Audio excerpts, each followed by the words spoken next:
Hello and welcome back to Soling in the 98. I'm your host MTG Galaxy here, joined by EDH Academy. And literally a ghost that pushes over candles. And today we are doing our top 15 picks from Ikoria. So if you don't know, we did this with Commander 2020, I think it was last week, whenever this comes out. We each pick 5 cards that we were excited about from this set and talk about them. So 3 times 5, that is 15 total. And so I believe Academy's going to start, right? What do you have for us first? Absolutely. My number 5 card for Ikoria Lair of the Behemoths is Heartless Act, a 1 and a black instant where you choose one. You either destroy a creature with no counters on it or remove up to 3 counters from target creature. This very much feels like the next Doomblade for our format. Considering that while the keyword counters may see some play in limited or in draft for Ikoria, I don't think there's been a commander that's been a up-and-coming, great commander for keywords. I know we got the Yozalith, but otherwise our format is pretty scarce when it comes to counters. Unless your meta is running a counter-specific deck, this Heartless Act just becomes a 2-mana kill spell, or you can take 3 counters off of target creature to prevent it from dealing lethal damage, but I'm really excited for another 2-mana black removal spell for creatures. Yeah, so this is interesting. Normally when we talk about the top 5 cards that we're excited for EDH or whatever, we don't normally pick a removal spell, so can you go ahead and explain a little why you wanted a removal spell instead of a card that does something? Removal is something that is super important in Commander, mainly because if everyone simply just ran what the strategy wanted to do, it becomes a race to whoever can get their engine going first. Removal spells are key because it allows you to be able to trip your opponents up or prevent a combo from going off, especially with one of the cards we'll be talking about later. It would be super important to ensure that things like Mutate don't go off. If you're dealing with Voltron commanders, this could be a simple removal spell to get them off the board. Just removal is super important. I feel it needs to be ran more in Commander, and you should probably be running anywhere from 6 to 8 pieces of spot removal within a given deck as a start. Yeah, that's fair. I mean, it definitely is one of the most efficient pieces of removal we've seen in a while. Before, I know this is going to be really good in Modern. The only thing it doesn't hit is Walking Ballista, but it still basically kills that because you remove the counters, they ping you in response or whatever. But yeah, this is just a really efficient catch-all piece of removal that's just really solid, honestly. I don't actually know that I can add much to this. I really like the flexibility of some of the smaller single-spot removal spells, and I know that some people don't play as much pinpoint removal as they want to play board wipes, but I think the fact that this can also just chew counters off of something, which can absolutely be relevant in Commander, I think that it's a very good spell. Alright, so now we're going to go on to my number 5. For my number 5, I have chosen Vivian Monsters Advocate. 3 green, so 5 mana for a 3 loyalty legendary planeswalker Vivian. It has 2 static abilities. The first one is you may look at the top card of your library at any time, and you may also cast creature spells from the top of your library, so kind of a Vizier of the Menagerie-ish effect, but it doesn't automatically fix you. +1, create a 3/3 beast token, put your choice of a vigilance counter, a reach counter, or a trample counter on it. And -2, when you cast your next creature spell this turn, search your library for a creature card with lesser CMC and put it onto the battlefield, then shuffle your library. So you'll notice for, kind of a theme along my cards, I really like cards like Green Sun Zenith and Isle of Devastation. I haven't got it to work yet, but Wild Pairs are one that I really like. And I just love having toolboxy effects, so among Vivian being able to just give a kind of a future sight basically for creatures. If you're in a really heavy creature deck, you could just keep drawing cards, keep playing them off the top of your library, whatever. It also gives you kind of a tutor. So if you cast a 6 mana creature, Soul the Harvest, whatever, you could also go get Beast Whisperer out of your library, for example. So I just think it's a really versatile card and can definitely bring the power up on some of your decks. I believe that Vivian is going to do a lot better than what Vizier the Menagerie did in our format, because it's a Planeswalker, which WotC has printed very limited removal for. It creates a body to block it, and you can even use whatever you have on board to be able to block it from being dealt combat damage. The effect to be able to play creatures from the top of your library is a very strong thing, especially because one of the few other cards that we got to be able to do that is Garruk's Horde. That's on 7 mana, and your opponents can actually see that it's a creature, and it kind of telepaths what your upcoming draws are, which could really throw off your momentum if your opponent knows that you're going to draw the removal you need or a bomb creature to be able to end the game like that. The effect to, I guess, mini Birthing Pod out is also also super strong, mainly because it just matters if it's a lower mana cost. So if you take that down and then cast something for 6 or 7 mana, being able to effectively grab any creature out of your library and put it into play is really strong. Yeah, for sure. Anything else, Regulus? Sure. Yeah, I'm actually going to agree that this card is exciting for me. For when I look at cards that are exciting, there are some things that I like more than others. Being able to cast the top spell of your library is card advantage. Being able to create bodies is board advantage. And then the tutor effect is quite good. It is only lesser converted mana costs, but I think that that's a decent trade-off for having something that can continuously create bodies and also offers card advantage. I think that this is going to be a lot more exciting to play than Vizier of the Menagerie. Although you won't be able to include her in, what's the like 10 mana spell that basically like flip your library onto the battlefield if you have no non-permanents? Primal Surge. Primal Surge is creatures or lands, right? Or is it permanents? It's permanents. Oh, well then there you go. Vivian can go into that deck. Be another copy of Menagerie, Vizier of the Menagerie for that deck. Yeah, exactly. Regulus, you want to go into your number 5? Absolutely. So, my number 5 pick is Shark Typhoon. Tokens are one of the things that I find most fun. Playing around with tokens, trying to cover the board in a bunch of different dudes. Shark Typhoon is another in a line of cards that gives you a token when you cast a non-creature spell. It's up there as well with Monastery Mentor, with Kaikar, and then to a lesser extent, Murmuring Mystic and Young Pyromancer. Ultra Metallurgic Summonings. I'm excited about this card because it gives control decks a way to win the game, something like a Planeswalker deck that doesn't have a lot of creatures. This gets you creatures every time. And it gets you bigger creatures. Most of the other ones make 1/1s. This thing makes massive creatures. And it doesn't say instant or sorcery, it says non-creature. And the fact that you can cycle it if need be, and also still get a flash blocker if need be, I am absolutely in love with this card. And that's not even mentioning the fact that it's a Sharknado reference. Yeah, so the one thing... So this is basically a Metallurgic Summonings for 1 more mana, but they have flying, which is really pretty cool. You get a second copy of that. But something that's actually like interesting that kind of makes me sad is the way that the cycling is worded. So for a Decree of Justice, I believe that's what it's called, you get to cycle it for 2 and a white, and then you put a trigger on the stack. So the thing I'm talking about is the way it works with Gavi Nest Warden, which is the new cycling commander in Jeskai. So you get to cycle that for free, and then you have the trigger on the stack, and you can tap out, get a ton of 1/1s or whatever. This one, the X is built into the cycling cost, so it actually, you can't cycle it for free with Gavi and then pay 10 mana and get a 10/10. That doesn't work. You have to pay 12 mana to get the 10/10 and draw a card, so I don't know. I'm just kind of sad about that, the way they worded it, but... That's fair. That's fair enough. Also, just to make note, Metallurgic Summonings is instant or sorceries, whereas Shark Typhoon is non-creature. Yeah. Oh, I thought it was any non-creature. My bad. No, this is only the second card I think we've seen in recent history that cares that it's non-creature, while every other Young Pyromancer like effect specifically cares about instant and sorcery. And so that's why Shark Typhoon is really big, because you could play it on 6, and if you're playing a Planeswalker heavy deck or some other deck where your creature, where it's not specifically instant sorcery but maybe enchantments. Another one that I just thought of was Alela Artful Provocateur, which was the Esper Brawl commander, could really use Shark Typhoon, because that type of deck you have a low creature count to begin with, because you want to be casting artifacts and enchantments to make those fairies to grow your board, and Shark Typhoon is just a slot in that deck automatically. This is the stuff that gets me hyped for Commander. I want to cover the board in sharks, fairies, monks, and robots. That's my game. All right, Kata, you want to go into your number 4 pick? Absolutely. My number 4 pick is Reconnaissance Mission. Reconnaissance Mission is an enchantment for 2 blue. Whenever a creature you control deals combat damage to a player, you may draw a card, and it has cycling 2.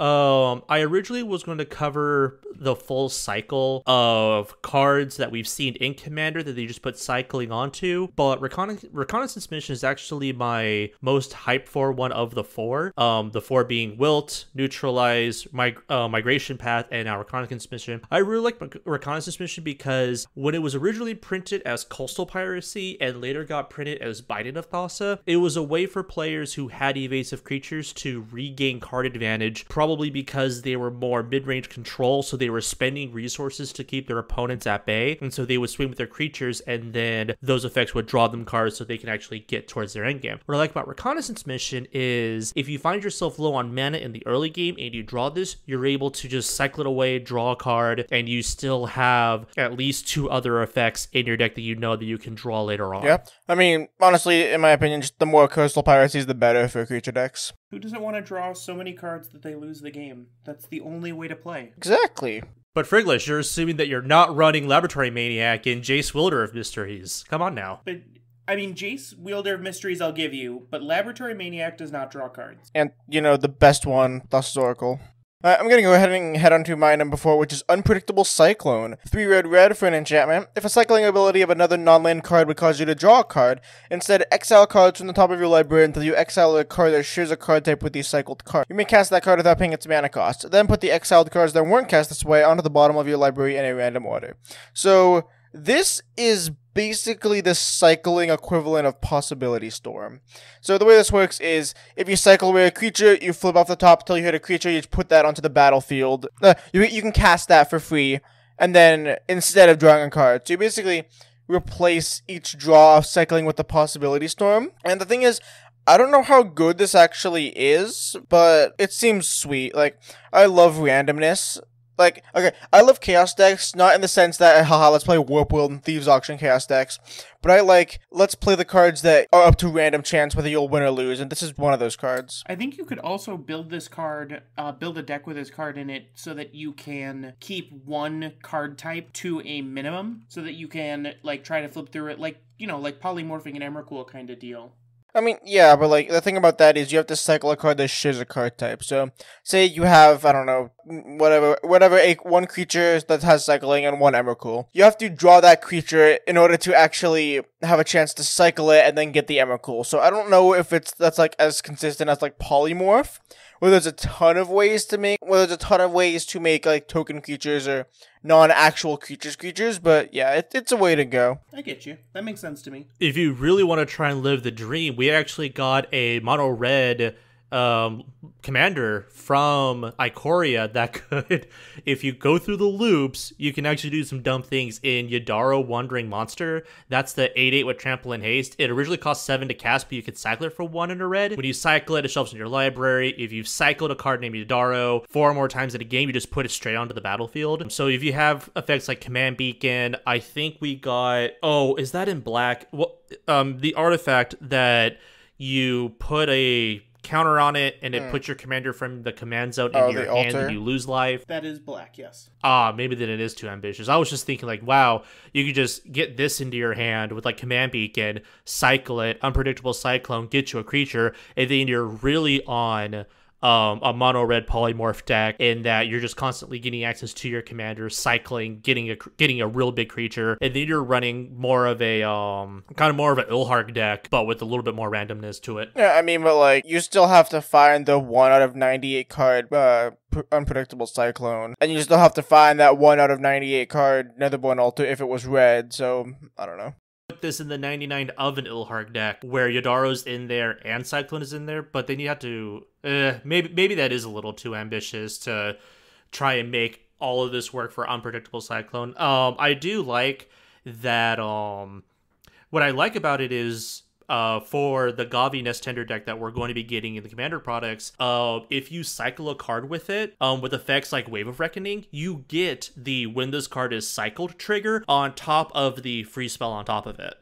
Yeah, very true. So when you're playing your Decree of Justices, when you're playing your Decree of Silence, you cycle the Decree of Silence to counter the spell and you get a free enchantment out of it. You can make it work. I just definitely think it has to be in a dedicated cycling deck. There's no way you can just splash this in some sort of, red, like just generic red chaos deck. I definitely think you want to build around this card. It's definitely a build around card. Yeah, for sure. Friggles, you want to go ahead and go on to your number 4? So my number 4 card is Yorion Skye Nomad. He is a 5 mana 4/5. Hang on one second here.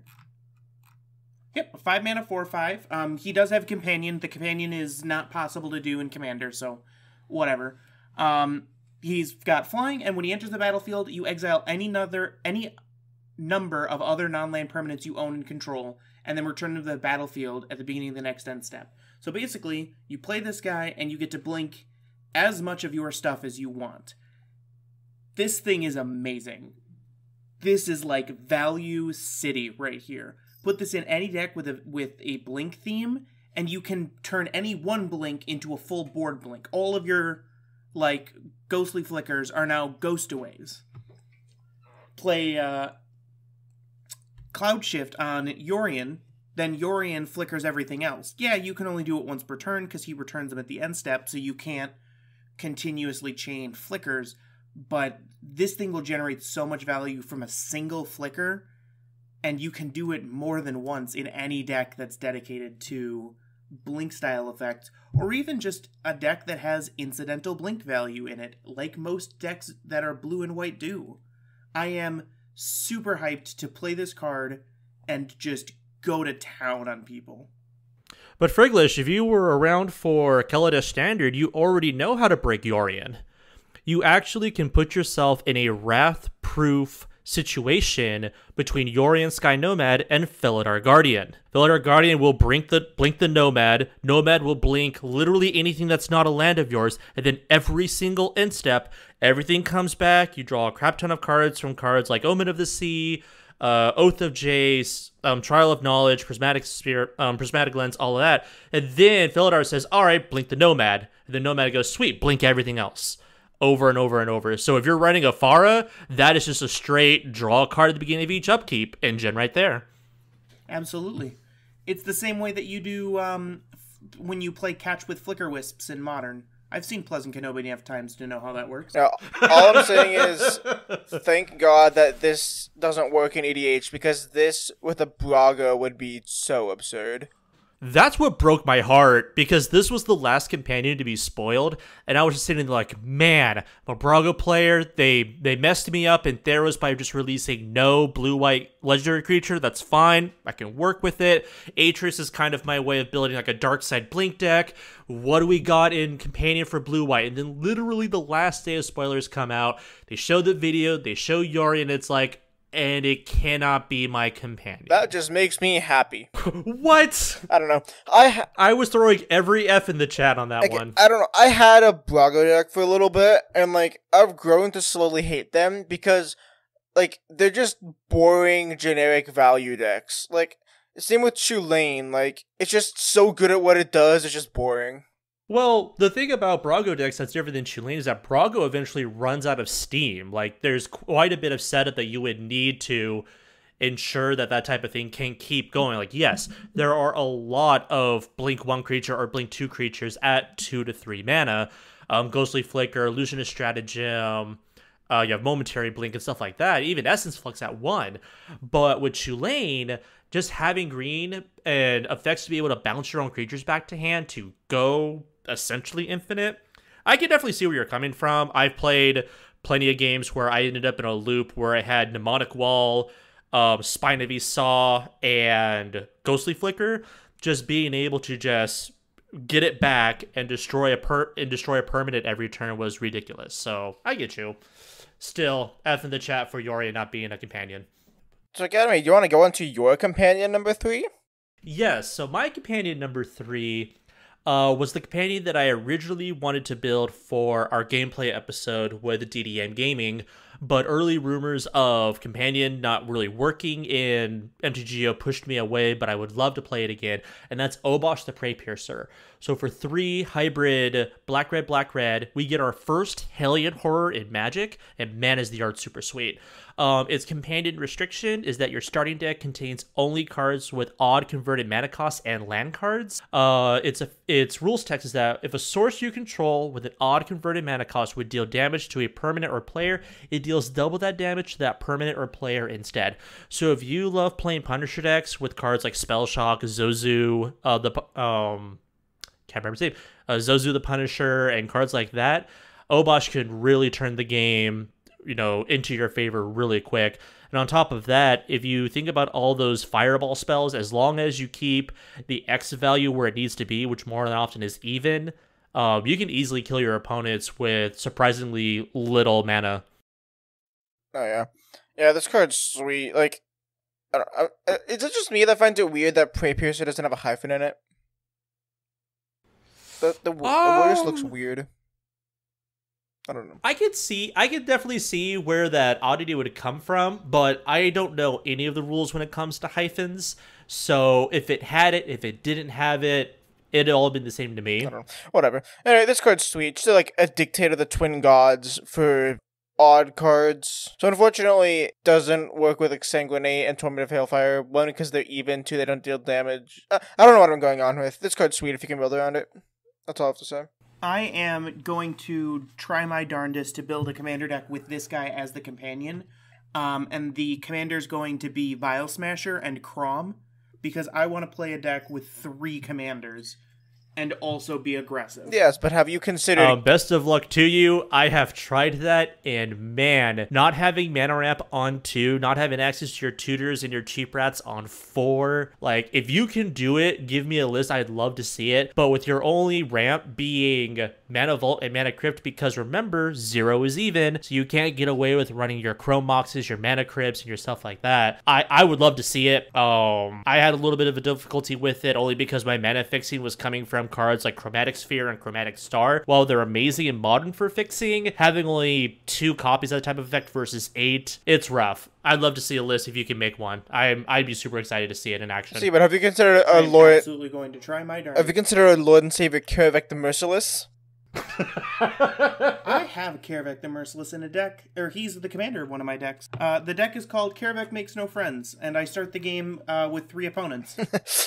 That's basically just arch enemy right there. Oh my gosh. Yeah, Karavik is definitely a super strong include, whether Obosh is your commander or if Obosh is the companion. In fact, if Obosh is the companion in a Karavik deck, that would be interesting. But yeah, I'm just super excited that Burn is getting a new commander, something fresh and unique, especially because a lot of the commanders we've been getting have been focusing on either straight aggro strategies or combo strategies like Tulane, even cards like Corvold, which are more around like sacrificing your permanents to get value out of it. And Obosh strictly says, okay, what's the source? Is it odd? Sweet, let's double that damage. On top of Furnace of Wrath, Dictate of the Twin Gods. Another card that's also odd is Angrat's Marauders. That also doubles your damage. Repercussion is super strong when you have like Star of Extinction effects and Blasphemous Act effects, Mizium Mortars. Yeah, there's a lot of unique things you can do, and Obosh just makes them stronger. So that's why I'm excited. That's why he's my number 3.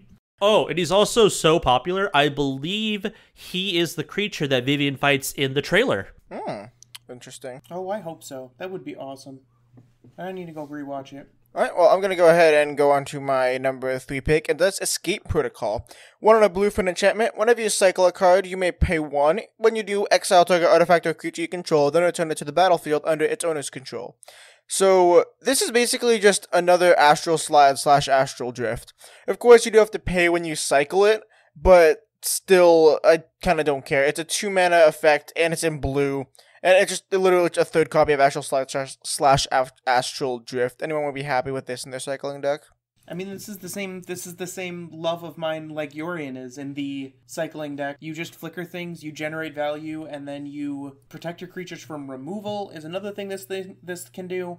I love this card. Especially since Fluctuator got reprinted in the cycling deck. I think Escape Protocol is definitely a card that you definitely want to be adding first, because with Fluctuator making your cycling effects essentially free, just being able to dodge removal or get incidental value, especially because it says artifact or creatures, so whether that's Meteor Golem or if it's Prismatic Lens, a fun little nifty combo is actually gaining a crap ton of life with Pristine Talisman, using the mana from Pristine Talisman to pay for Escape Protocol's cost and just consistently gain life. I don't know, it's really good, honestly, I love it. Just don't blink Agent of Treacheries. Try to keep your friends, not lose them. Don't tell me what to do. Does someone say blink Agent of Treacheries?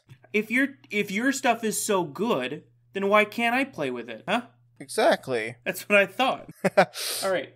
So my number 3 pick is Nethroi Apex of Death is a 5-mana 5/5 for green, black, white, and 2 with Death Touch and Lifelink. He can also mutate for 7 for a green-white hybrid and black-black onto a non-human creature you control. Then whenever he mutates, you can reanimate any number of target creature cards with total power 10 or less from your graveyard to the battlefield. Now, while I have been thinking at least a little bit about this card as the commander, because you always have access to it. You can reanimate a whole bunch of different, like, smaller stuff, play, like, an aristocrat-style deck with this. I'm also excited to try putting this as a card in the 99 for decks that run a lot of clones, or cards that are 0/0s in other sections of the battlefield, because you can basically reanimate any number of clones that you want. Yeah, you'll need to be playing like 4 or 5 colors, but that's one of the things that I want to try doing with it, is use this thing to reanimate, I don't know, like 4 or 5 clones plus some other good stuff.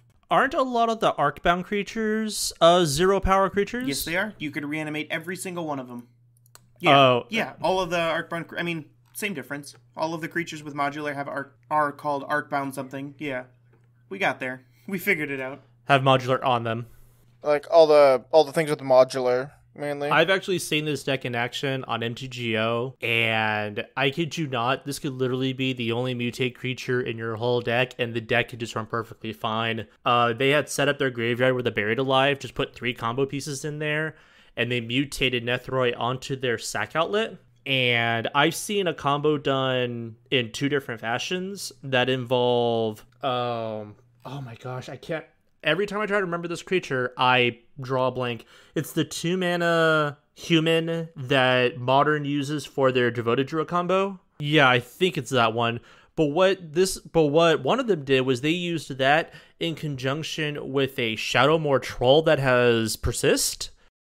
And they would just sacrifice the troll, bring it back with 1 less counter, and that was their infinite loop. And they just had a Zulaport Cutthroat to burn the table out. So I definitely think it's super strong. I don't know if this bumps out Carador as your Abzan Reanimator commander, but it definitely has a little bit more oomph than Carador in that it has a mass reanimation effect put on it, and all you have to do is have a non-human creature to mutate onto, which those Abzan decks have a lot of creatures to be able to do that.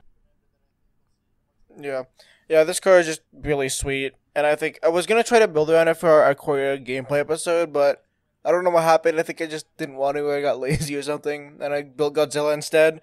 But yeah, this is a really sweet commander that I think will see a bunch of play. We're going to give him a shot. Also, there has to be some use to, if you run him as a commander, having the ability to give Death Touch to any creature in your deck, any non-human creature in your deck. There has to be something with that, right? Yeah, true. You mean Walking Ballista? Yeah, that works. Interesting. Oh, what if... Okay, I got the line. You mutate onto Walking Ballista, but you put Nethroi on top? Yeah, so it's a... do we know of any permanents that put 1/1 counters on things when things die? Yes, but it's a black-red creature. Gah. It's the only one I can think of off the top of my head, anyway. Oh, that's a bit of a stretch, but there's also Death's Presence, where whenever a creature dies, you put 1/1 counters on target creature equal to that creature's power. It's a 6-mana enchantment, though, but there's a way to do it. Like, I definitely like the idea of the Walking Ballista combo with Nightshade Peddler combo, where you just turn Nethroi into just an agent of death that is able just to pick off creatures by removing a 1/1 counter. Yeah, I definitely like it. Yeah. All right, Academy, you want to go ahead and go on to your number 2 pick? All right, my number 2 pick is a super exciting card to have for Aristocrat decks, and that is the Luminous Brood. For 2 white, you get a 3/4 insect with flying. Whenever a creature you control without flying dies, return it to the battlefield under its owner's control with a flying counter. So for Orzhov or Abzan Aristocrat decks, this is super strong in that it's able to functionally double up on any of your enter the battlefield or death triggers, because if it doesn't have flying, you can just bring it back, it gets flying, then if if you sacrifice it again, you're able to kind of reset it because it will no longer have the flying counter. It just reminds me of like decks like Teysa Karlov or even Aetherios the Shroud Veil, just being able to get additional value from your creatures and that you don't have to go through these extra loops to try and bring them back. If you run this with Solemnity, you just get full-on infinite recursion and are able to start your combo off from there. I think this is something that Orzhov has been needing for a while, because Orzhov decks tend to be very sluggish without green to ramp or green for additional removal. So being able to have a combo piece like Luminous Brood to help close out games or be able to recur creatures you needed for blocking or edict effects like Merciless Executioner or Playcrafter, that's why I really like it. Yeah, this card is just sweet, acting as kind of like a persist but not persist type effect. Also, like, people don't realize the fair implications of this, right? Like, if you get board wiped, your entire board minus this card comes back, and they're all flying, and they're all really hard to block now, so I think people, well, sure, it's definitely easy to say, hey, this just goes infinite with a bunch of things like Solemnity, whatever. It also is a really good fair card, too. That's what I was going to say, is this card is definitely going to see more play in my deck than some of the cards on my list does. It's not as exciting for me, but it is absolutely going to go in like 6 of my commander decks, because it's just nuts. It's like a deal with this before anything else, or you're just going to have an awful time. And that's not even talking about the combos. That's just like in a completely normal fair deck. I actually really like it for Audric only because if you have to get your creature... Actually, never mind. I don't like it for Audric because if you're trying to block for combat, Luminous Broodmoth will give them all flying through Audric's ability and they won't come back. This is mainly a main phase 1 thing. I actually got really bad in a game. My opponent was playing Goreclaw, and they go through combat, do nothing. Main phase 2, they play Whip Tongue Hydra, and just wipe my entire board clean. Jeez. That is some brutal stuff, and also the first time I've ever heard somebody play Whip Tongue Hydra.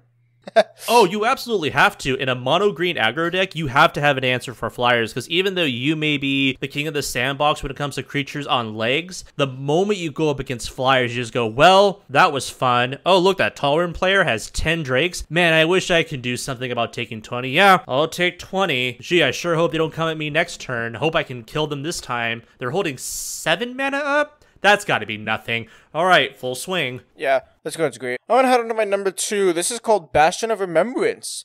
2 and a black, so 3 mana for an enchantment. When it enters the battlefield, make a 1/1 white human soldier creature token, and whenever a creature you control dies, each opponent loses a life and you gain a life. So this is basically just Zulaport Cutthroat on an enchantment. So i.e. one of the best cards in Prosh that is infinitely harder to kill and makes a 1/1 on entry. This is just fantastic for any aristocrat deck. That's it. I mean, yeah, this card is a much harder a much harder to remove aristocrat in the aristocrats deck that comes with a free dude to sacrifice with it. It's like a Zulaport Cutthroat that doesn't mind if he dies because he's still there in spirit. There is I can't remember the name of it, but there was a 4-mana creature that we got in Guilds of Ravnica. That's the 4-mana Zulaport. It's when another creature you control dies, each opponent loses 1 life, you can gain 1 life. I actually like Bastion better, only because, like you guys said, it's harder to remove. It's a little bit wrath friendly. It gives you a body that you can Skull Clamp, sacrifice, or whatever to get that first strain off. So I definitely am looking to get multiple copies of this card to replace my my Falcon Wrath Nobles and the 4-mana Zulaport Cutthroat that I can't think of. Vindictive Vampire, I believe. Yes, Vindictive Vampire is that card. Thank you. All right, now we're on to my number 2, which is Eerie Ultimatum. It's one of the Ultimatum cycles, so it's 7 mana, white, black, green, green.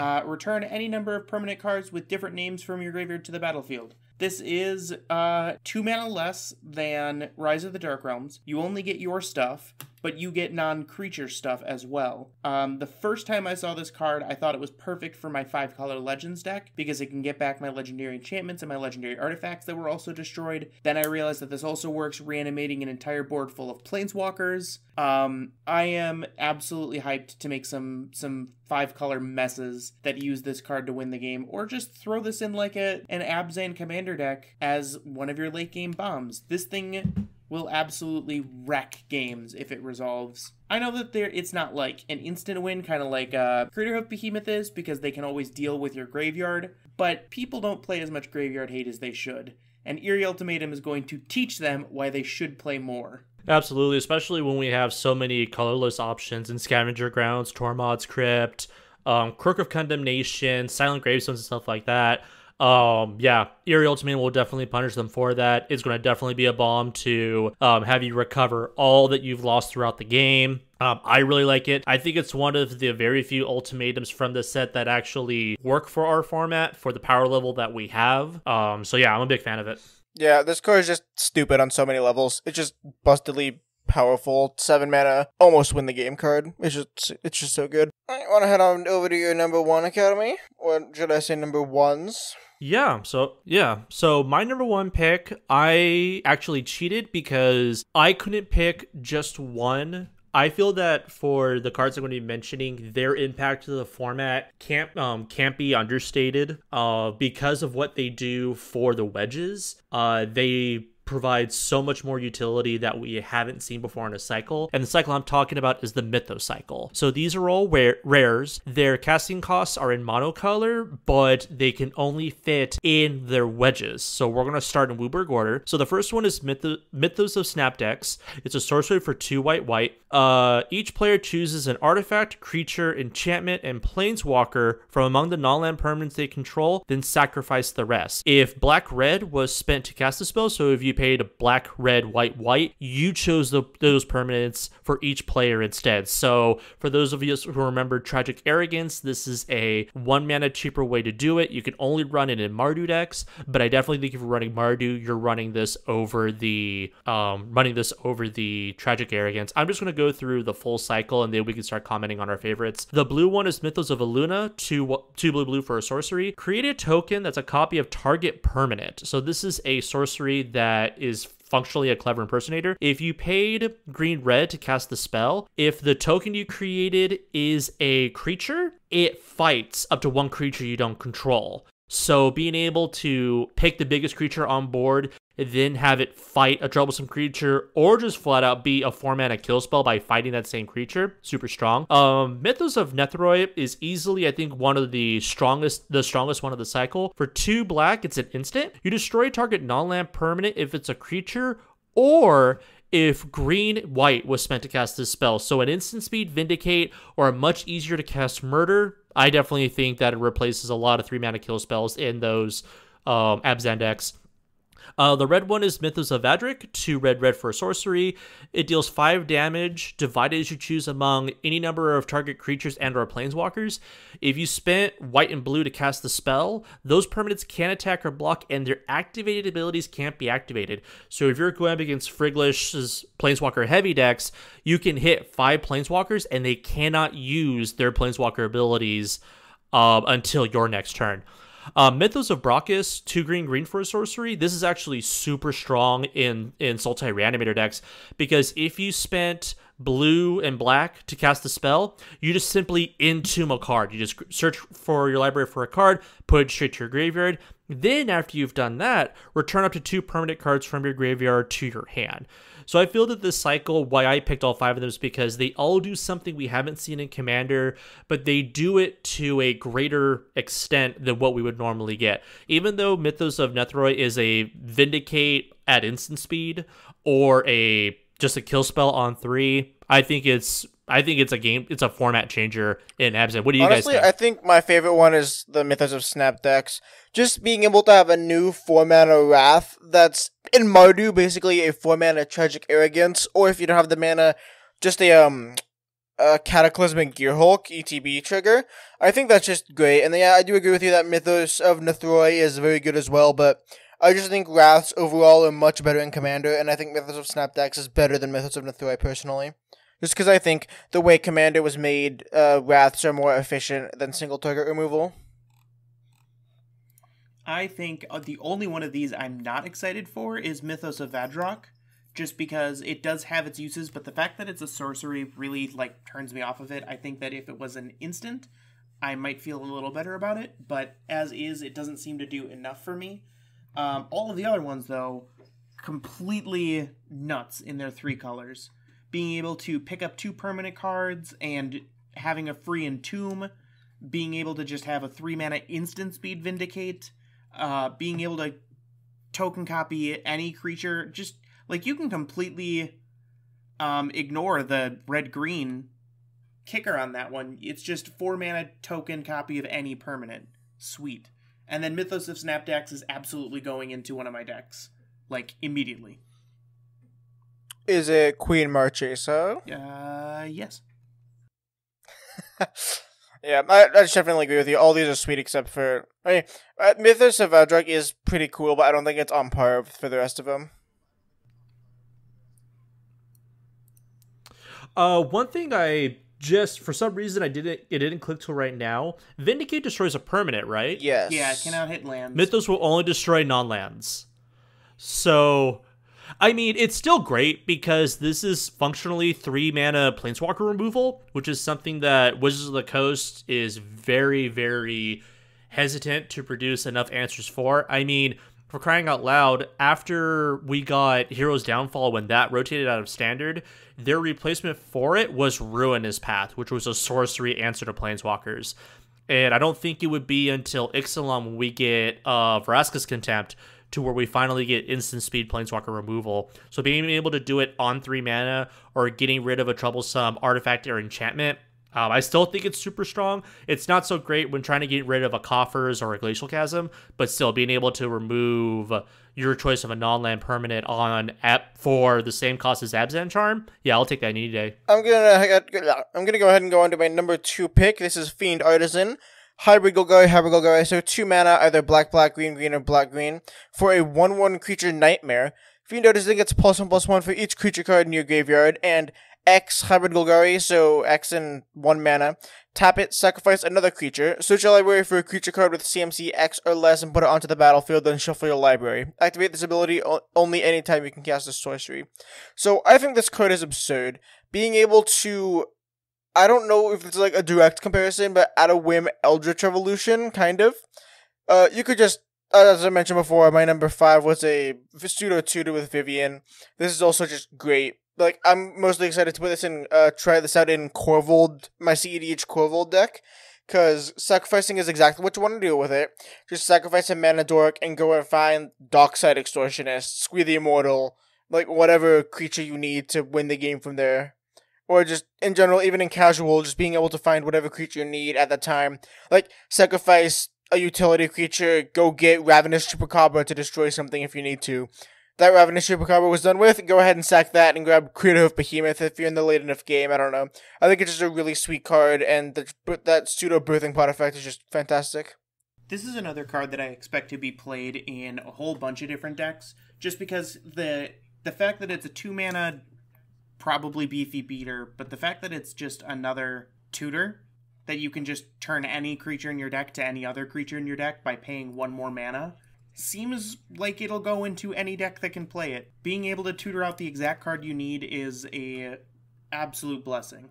For me, I feel this is yet another love letter to the birthing pod that had to be banned out of Modern.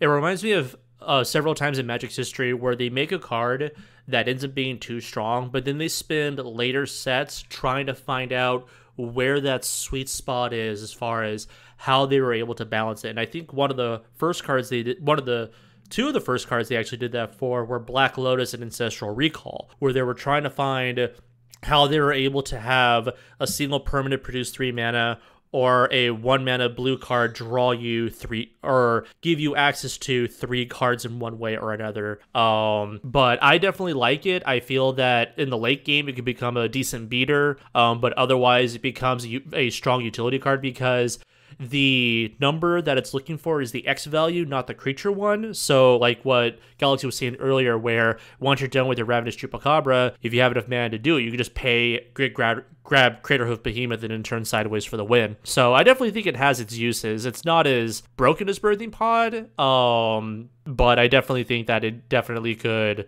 see some spots index, definitely. Yep. All right, final card of the day. What do you got first, Regulish? My number 1 is, and I'm going to repeat what I had said earlier, it's not the number of decks it goes in for me, It's how exciting the card is for me. My number 1 is Ruinous Ultimatum. It's another one of the Ultimatum cycle. 7 mana. Just destroy all non-land permanents your opponents control. I'm the only one left with stuff. That's all I've ever wanted in a Mardu card. I'm just going to destroy all of your guys' stuff. Play this in like a deck that loves control. Play this in a deck that just wants a way to win the game. Just play this in a deck. This card is fantastic.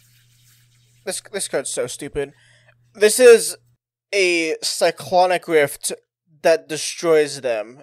And sorcery speed, and 3 colors, but you can easily compare this to a Cyclonic Rift. And something I want to point out, if you don't know basically what the ultimatums were, it was a cycle of 5 different cards that was XX, YYY, ZZ in the shards, in the set Shards of Alara. There were 5 of them, and they were completing them in this cycle for all of the wedges.